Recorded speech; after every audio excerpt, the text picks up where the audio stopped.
నిన్న పార్లమెంట్లో ఒక ప్రశ్నకు సమాధానం చెప్తూ కేంద్ర urban development and housing minister గారు ఇది పార్లమెంట్లో ఇచ్చినటువంటి సమాధానం.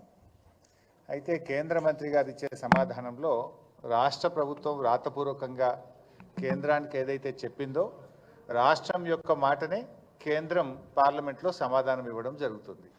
రాష్ట్ర ప్రభుత్వం ఏ మాట అయితే చెప్తుందో ఆ మాటనే కేంద్ర ప్రభుత్వం పార్లమెంట్లో సమాధానం చెప్తుంది. అంటే ఈ మూసీ రివర్ డెవలప్మెంట్ పైన గౌరవనీయులు మా పార్లమెంట్ పార్టీ నాయకులు ఎంపీ గారు సురేష్ రెడ్డి గారు పార్లమెంట్లో క్వశ్చన్ వేశారు. పార్లమెంట్లో సురేష్ రెడ్డి గారు వేసినటువంటి క్వశ్చన్కు పార్లమెంట్లో సమాధానం చెప్పారు. సమాధానం ఏంటంటే ఆ సమాధానం చదివితే మీరు కూడా చూస్తారు. నేను I can read out and tell you. The state government has also informed that rules Telangana state right to fair compensation and transparency in land acquisition, rehabilitation and resettlement rules 2014 and the right to fair compensation and transparency in land acquisition, rehabilitation and resettlement act 2013 would be followed for resettlement of the affected households and land acquisition అని ఇందులో చెప్పారు. అంటే మేము 2013 భూసేకరణ చట్టాన్ని follow అవుతున్నాము, దాన్ని అమలు చేస్తున్నాము అని రాష్ట్ర ప్రభుత్వం చెప్పిందని ఇది పార్లమెంట్లో కేంద్ర ప్రభుత్వం చెప్పినటువంటి సమాధానం. ఇది కాపీ కూడా మీ అందరికీ ఇస్తాను. అంటే దీన్ని బట్టి ఏమర్థమవుతుంది?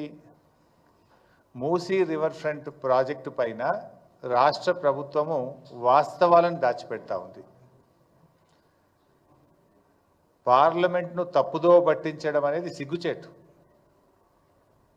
ఏకంగా కేంద్ర ప్రభుత్వాన్ని పార్లమెంటును కూడా ఈరోజు తప్పుదో పట్టించారు. కేంద్ర ప్రభుత్వానికి పార్లమెంటుకు చెప్తున్నది ఒకటి, ఇక్కడ అమలు చేస్తున్నటువంటిది ఒకటి. ఈ క్వశ్చన్ మీరు చూస్తే ఇది unstarred question, question number 69, date 25 November 2024. వాస్తవానికి ఇక్కడ ఏమన్నారు? 2013 భూసేకరణ చట్టం అమలు చేస్తున్నాం. అయితే ఇలా నేను మీరు ఒక లైన్ చదివాను మీకు మీ నాలెడ్జ్ కోసము ప్రజల కోసం కూడా. ఇందులో ఒకటేముంది, first line, Telangana state right to fair compensation and transparency in land acquisition, rehabilitation and resettlement rules 2014. ఏంటిది? 2013 భూసేకరణ చట్టం ఉన్నప్పుడు ఇది రాష్ట్ర ప్రభుత్వం 2014లో మరొక చట్టం తెచ్చింది. 2013 భూసేకరణ చట్టం ఏం చెప్తుందంటే దేశం మొత్తం కూడా తప్పకుండా ఏ ప్రాజెక్టులోనైనా నిర్వాసితులకు ఈ రకంగా ఆదుకోవాలని చెప్పి అప్పటి యూపీఏ ప్రభుత్వం 2013లో చట్టం తెచ్చింది. చట్టంలో చాలా స్పష్టంగా చెప్పారు, ఇల్లు కోల్పోతే ఇల్లు ఎలా ఇవ్వాలి, వాళ్ళ ఉపాధి ఎలా చూడాలి, ఆ కుటుంబాలను ఎలా ఆదుకోవాలి, అన్ని విషయాలు కూడా చాలా స్పష్టంగా చట్టంలో చెప్పారు. చెప్తూ ఇంకో మాట ఏమన్నదంటే, ఏదైనా ఒక రాష్ట్రం ఇంతకంటే మెరుగైన చట్టాన్ని అమలు చేయాలనుకుంటే, ఇంతకంటే ఎక్కువ సహాయాన్ని అందించాలనుకుంటే ఆ రాష్ట్రాలు స్వంతగా చట్టాన్ని రూపొందించుకోవచ్చు అని చెప్పి అక్కడ రాష్ట్రాలకు వెసులుబాటు కల్పించారు. దాంట్లో భాగంగా మన గౌరవ తెలంగాణ తొలి ముఖ్యమంత్రి కేసీఆర్ గారు, ఆయన కూడా ఒక నిర్వాసిత కుటుంబం నుంచి వచ్చిన వాడు కనుక అంతకంటే బెటర్గా మనం 2014 భూసేకరణ చట్టాన్ని ఒకటి తయారు చేసి రాష్ట్ర శాసనసభలో ద్వారా దాన్ని ఆమోదించుకున్నాం. ఎలా బెటర్ అది? 2013 భూసేకరణ చట్టంలో ఏమంటారంటే 121 గజాల స్థలములో ఐఏవై ఇల్లు కట్టి ఇవ్వాలి అని ఉంది. 125 గజాల స్థలము ఐఏవై ఇల్లు. కానీ కేసీఆర్ గారు దాన్ని మన భూసేకరణ చట్టంలో 250 గజాల స్థలము డబుల్ బెడ్రూమ్ ఇల్లుగా మార్చారు. అంటే ఇంటి స్థలం డబుల్ అయింది. ఐఏవై ఇల్లు అంటే ఆ రోజు 1,20,000 రూపాయలు మాత్రమే. మన డబుల్ బెడ్రూమ్ ఇల్లు అంటే 5,04,000 రూపాయలు మినిమం, కొన్ని చోట్ల 5,76 లక్షలు కూడా అయింది. అంటే 1,30,000కు బదులు ఐఏవై ఇల్లు 5,04,000 ఇచ్చాం. 125 గజాలకు బదులు 250 గజాల స్థలం ఇచ్చాం. అదేవిధంగా వేజ్ లాస్ కూడా దానికి కొన్ని స్టిపులేటెడ్ రూల్స్ ఉంటే దానికంటే మెరుగ్గా మనం తెలంగాణ భూసేకరణ చట్టాన్ని ఈ రాష్ట్రంలో తెచ్చాం. అందుకే పార్లమెంట్లో కూడా ఏం చెప్పారు, ఈవెన్ టుడే మన రాష్ట్రంలో మనము 2013 చట్టానికి లోబడుతూనే అంతకంటే మెరుగైన చట్టం 2014 భూసేకరణ చట్టం ఈరోజు కూడా ఈ రాష్ట్రంలో అమల్లో ఉంది. అది శాసనసభ ద్వారా ఆమోదించి మనం చేశాం. అదే విషయాన్ని వీళ్ళు పార్లమెంట్కి చెప్పింది మంచిగున్నది కానీ అమలు చేసేది బాగలేదు. ఢిల్లీకి పార్లమెంటుకు చెప్పేది ఒకటి, క్షేత్రంలో జరుగుతున్నది మరొకటి. ఏం జరగాలి?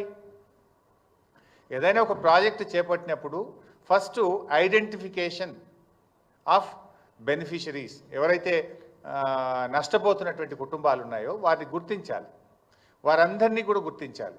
2013 భూసేకరణ చట్టం ఇంకో మాట ఏం చెప్తుందంటే, అది పట్టా భూమి అయినా ప్రభుత్వ భూమి అయినా, అది అసైన్డ్ భూమి అయినా, అది ఎంక్రోచర్స్ ఉన్నా, మీరు అక్కడ బతుకుతే చాలు, అక్కడ ఉపాధి పొందితే చాలు, అందరికీ సమానమైన హక్కులు ఉంటాయి అని భూసేకరణ చట్టం చెప్పింది. అది ఎంక్రోచర్ అయినా, అసైనీ అయినా, లేదు ప్రభుత్వ భూమిలో ఉన్న, పట్టా భూమిలో ఉన్న అందరికీ సమానమైన చట్టాలు ఉంటాయనేది ఈ చట్టం చెప్తుంది. అయితే ఏం చేయాలి వీళ్ళు? ఫస్ట్ వాళ్ళను ఎన్యూమరేషన్ జరగాలి. ఎన్యూమరేషన్ జరిగి పిఎన్ నోటిఫికేషన్ 60 రోజుల టైం ఇస్తూ ప్రముఖ దినపత్రికల్లో నోటిఫికేషన్ ఇవ్వాలి. Family wise, structure wise notification ఇవ్వాలి. 60 రోజులు నోటిఫికేషన్ ఇచ్చి 60 రోజుల్లో అబ్జెక్షన్స్ కాల్ఫర్ చేస్తారు. ఆ వచ్చిన అబ్జెక్షన్స్ అన్నీ కూడా పరిగణలోకి తీసుకొని ఆ భూసేకరణ అధికారి దెన్ వాటన్నిటిని కూడా సార్ట్అవుట్ చేసి మరొక 30 రోజుల సమయాన్ని ఇస్తూ పీడీ నోటిఫికేషన్ ఇవ్వాలి.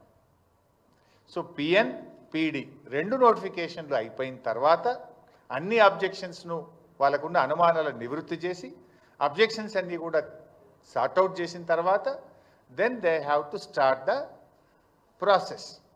కానీ ఇక్కడ అసలు పిఎన్ వచ్చిందా? అసలు బెనిఫిషియరీ నోటిఫికేషన్ అయిందా? అసలు డిపిఆర్ వచ్చిందా? డిపిఆర్ లేదు, బెనిఫిషరీని గుర్తించలేదు, ఎన్యూమరేషన్ జరగలేదు, పిఎన్ నోటిఫికేషన్ రాలేదు, పీడీ రాలేదు, పేదల ఇండ్లు గులగొట్టేసిండ్రు, తీసుకుపోయి డబుల్ బెడ్రూమ్లో వాడేసిండ్రు. వాస్తవానికి చట్టం ఏం చెప్తుంది? ఇది మన రాష్ట్రంలో మేము అమలు చేశాం. కేసీఆర్ గారి నాయకత్వంలో మల్లన్న సాగర్లో కావచ్చు, కొండపోచమ్మ సాగర్లో కావచ్చు, పాలమూరు ఎత్తిపోతల పథకంలో కావచ్చు, సీతారామాలో కావచ్చు, అనేక ప్రాజెక్టులలో మన రాష్ట్రంలో అమలు చేసి ఉన్నాం. ఏం చేయాల్సి ఉంటుంది ఈ చట్ట ప్రకారంగా? First PN, take the objections and sort it out, then go for PD, take the objections and sort it out.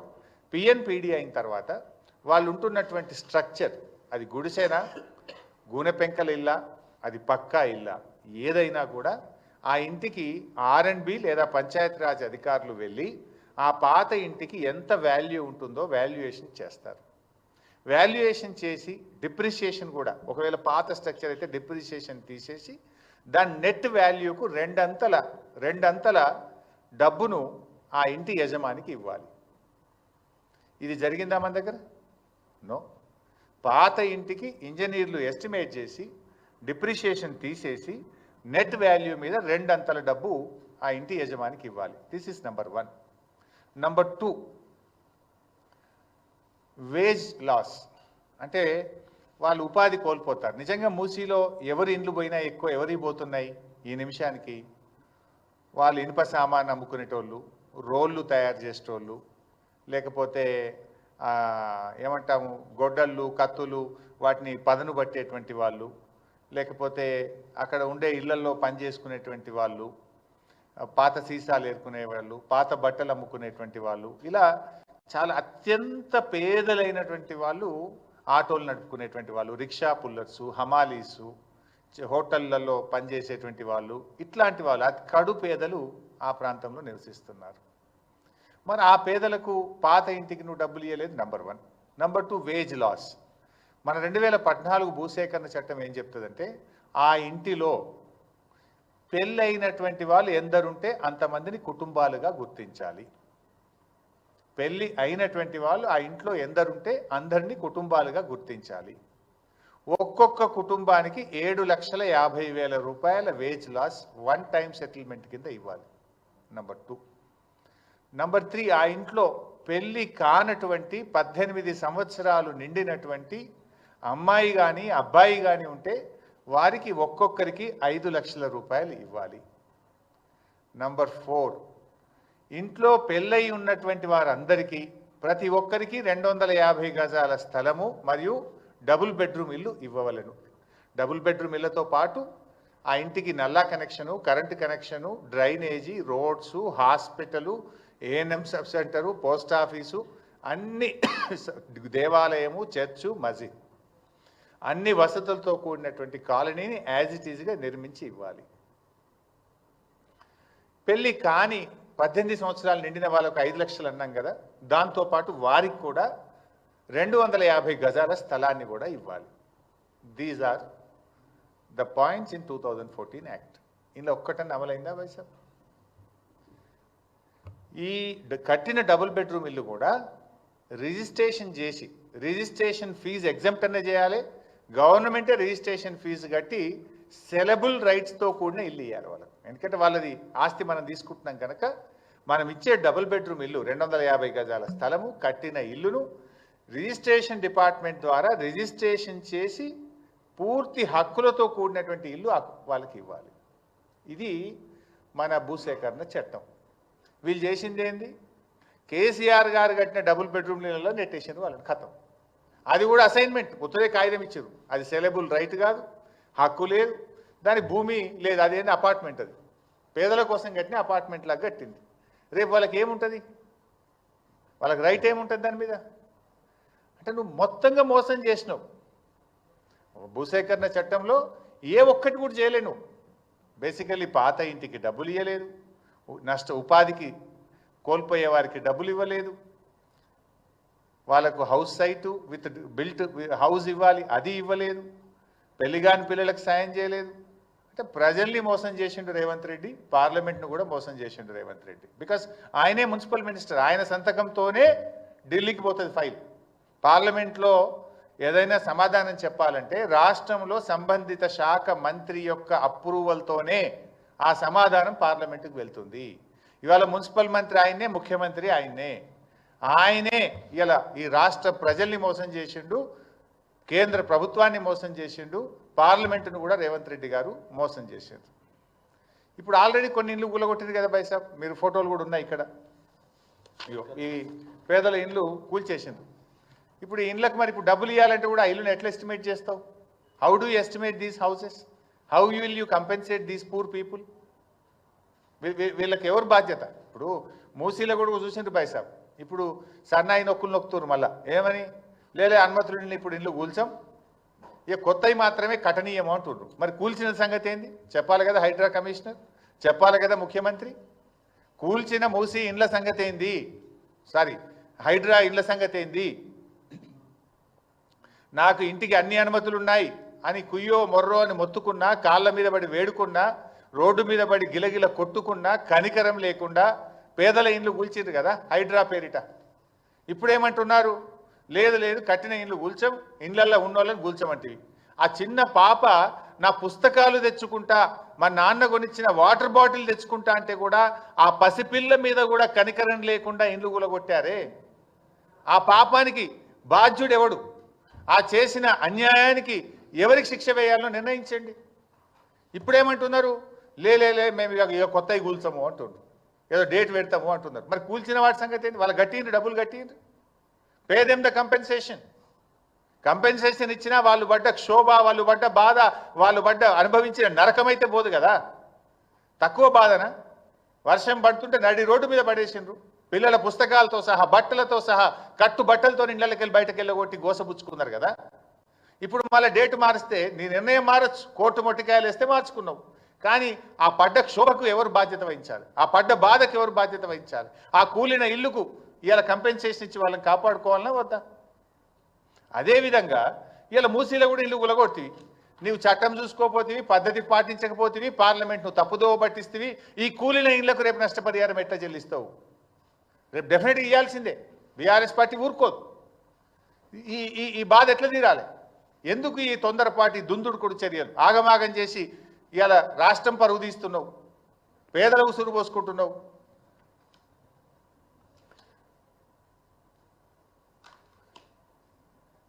ఇవాళ ఇంకో చిన్న ఎగ్జాంపుల్ కూడా చెప్పాలి మీకు. ఎక్కడ కూల్చింది వీళ్ళు? దాదాపు శంకర్ నగర్, వినాయక్ స్ట్రీట్, ఇట్లా ఒక 4-5 చోట్ల సబ్జెక్టు కరెక్షన్ ఒక 280 మందిని ఖాళీ చేయించి డబుల్ బెడ్రూమ్ ఇళ్లకు పంపించినట్టుగా టీవీలో పేపర్లో చూశాను. Almost 280 families.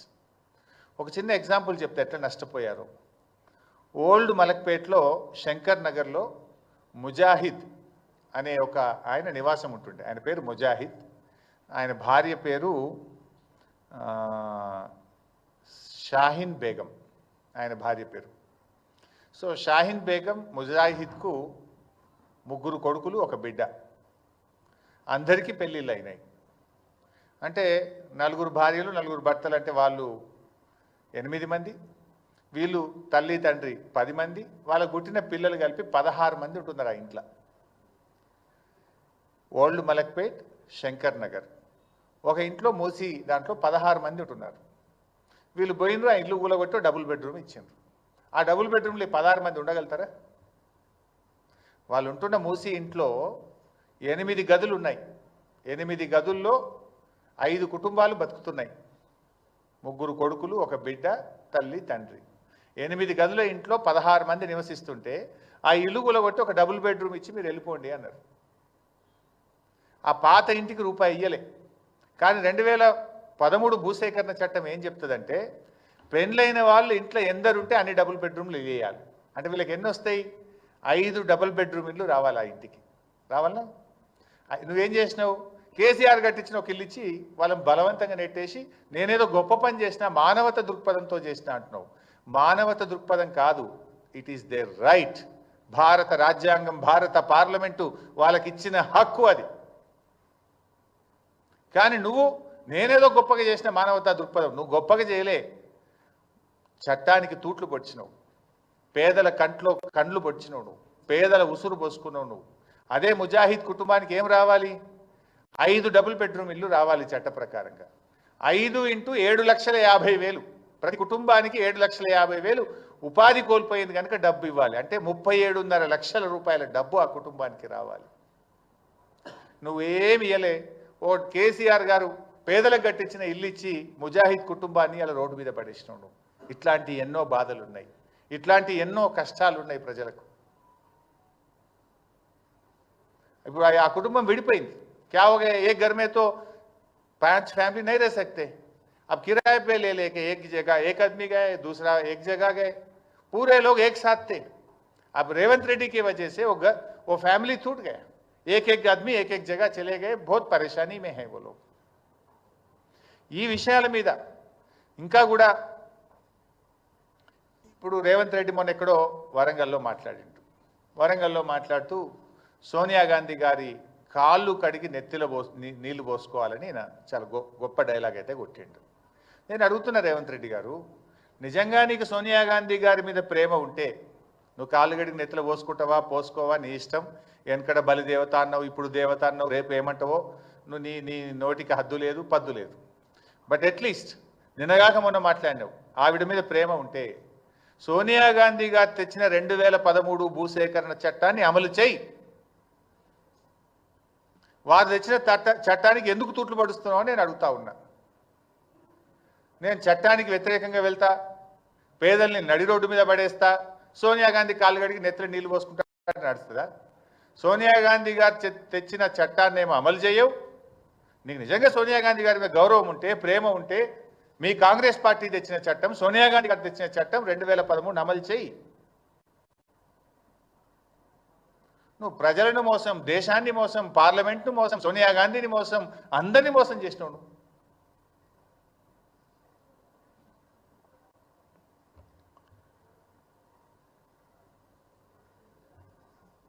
ఈ ప్రభుత్వాన్ని, రేవంత్ రెడ్డి గారిని నేను సూటిగా అడుగుతా ఉన్నా. దీని మీద నేను బహిరంగ చర్చకు సిద్ధం. ముఖ్యమంత్రి గారు ఎక్కడికి రమ్మంటారో చెప్పండి. రేపు డెఫినెట్గా వీఆర్ రెడీ టు స్పీక్. నువ్వే చెప్తున్నావు మేము గొప్పగా చేసినామని. ఎక్కడ గొప్పగా చేసినా? ఇప్పుడు నేను ఈ పాయింట్స్ అన్ని రేజ్ చేసిన. Please answer my questions. ఏమి నా వ్యక్తిగతం కాదు. ఇప్పుడు ఎట్లయిపోయిందంటే కాంగ్రెస్ పార్టీ ప్రతిపక్షంగా మేము ఏదైనా ప్రతిపక్షాన్ని మాట్లాడితే మా మీద బురద జల్లుడు, మా మీద ఏదో ఒక పాత తీసి బుల్డోజర్ ఎక్కిస్తారా, చంపేస్తా, తొక్కుతా, ఇవి కాదు కదా, తొక్కుతా, సంపుతా, బుల్డోజర్ ఎక్కిస్తా, లేకపోతే మా మీద ఏదో బుర్రజల్లుడు, మీ లీడర్లను పెట్టించి మమ్మల్ని తిట్టించుడు. This is not the solution. If you are fair, come on, let us discuss. I am ready for open discussion. ఏ టీవీ ఛానల్ కూర్చుందామా, ఎక్కడ కూర్చుందాం చెప్పు, సెక్రటరేట్ రమ్మన్నా నేను వస్తా, పెట్టు, ఆల్ పార్టీ మీటింగ్ పెడతాను మాట్లాడినావు మూసీ మీద మేము మాట్లాడితే. Yes we are ready to come and discuss అని చెప్పినాం. కేటీఆర్ గారు చెప్పారు, నేను కూడా చెప్పాను. ఎందుకు పెట్టలే ఆల్ పార్టీ మీటింగ్? పెడితే ఈ అన్ని ఇష్యూస్ మేము డిస్కస్ చేద్దాం కదా, ఎందుకు పెట్టలేను? పార్లమెంటు తప్పుదో పట్టిస్తున్నావు, 2013 భూసేకరణ చట్టం అమలు చేస్తున్నాను, సోనియా గాంధీని కూడా మోసం చేస్తున్నావు నువ్వు. అందువల్ల దీని మీద బహిరంగ చర్చ పెట్టాలి, లేదు ఆల్ పార్టీ పెట్టండి. We are ready to give suggestions. చాలా స్పష్టంగా చెప్పాం, మూసీ పునరుద్ధరణకు బీఆర్ఎస్ వ్యతిరేకం కాదు, కానీ మూసీ ముసుగులో రియల్ ఎస్టేట్ వ్యాపారానికి వ్యతిరేకమని చెప్పాం. మూసీ ముసుగులో రాష్ట్ర ప్రభుత్వ నిధులు కొల్లగొట్టడానికి వ్యతిరేకమని చెప్పాను తప్ప మూసీ ప్రాజెక్ట్ అది ప్రారంభించిందే కేసీఆర్ అండ్ బీఆర్ఎస్ పార్టీ. దీని మీద డెఫినెట్గా ఒకటి బహిరంగ చర్చకు ప్రభుత్వాన్ని డిమాండ్ చేస్తున్నాం. రెండు, బీఆర్ఎస్ పార్టీ మా పార్లమెంట్ పార్టీ నాయకుడు సురేష్ రెడ్డి గారు పార్లమెంట్లో ప్రివిలేజ్ మోషన్ కూడా మూవ్ చేస్తాం. ఎందుకంటే మీరు కేంద్ర ప్రభుత్వాన్ని పార్లమెంట్ను కూడా తప్పుదోవ పట్టించింది కనుక దీని మీద మా సురేష్ రెడ్డి గారు పార్లమెంట్లో బీఆర్ఎస్ పార్టీ ఎంపీలు ప్రివిలేజ్ మోషన్ కూడా మూవ్ చేస్తారు. Because they misguided. మూడవది, న్యాయస్థానానికి కూడా వెళ్తాం ఆ నిరుపేదల పక్షాన. వాళ్లకు right to fair compensation act 2014 ప్రకారంగా వాళ్ళకు న్యాయబద్ధంగా చట్ట ప్రకారంగా రావాల్సిన అన్ని హక్కులు వారికి కల్పించడం కోసం బీఆర్ఎస్ లీగల్ సెల్ ఆధ్వర్యంలో న్యాయస్థానాలకు కూడా వెళ్ళి పూర్తి స్థాయిలో ఆ పేదలకు సాయం చేయడానికి బీఆర్ఎస్ పార్టీ కృషి చేస్తుంది. 4, శాసనసభ సమావేశాలు ఏదో 9వ తేదీ నుంచి ప్రారంభం చేస్తామని అన్నారు. తప్పకుండా దీనిపైన బీఆర్ఎస్ పార్టీ శాసనసభలో కూడా ప్రభుత్వాన్ని నిలదీస్తుంది, ప్రభుత్వాన్ని ప్రశ్నిస్తుంది. మేము ఈ మూసీ బాధితులకు పూర్తి సహాయం జరిగే విధంగా రేపు శాసనసభలో కూడా బీఆర్ఎస్ పార్టీ పోరాడుతుంది. Thank you. See, by sab government నీ చేతిలో ఉంది. You do whatever you want. It is open to you కదా. ఎవరైనా వద్దంటున్నారా మిమ్మల్ని? You are in the government. You take whatever the action you want. Thank you.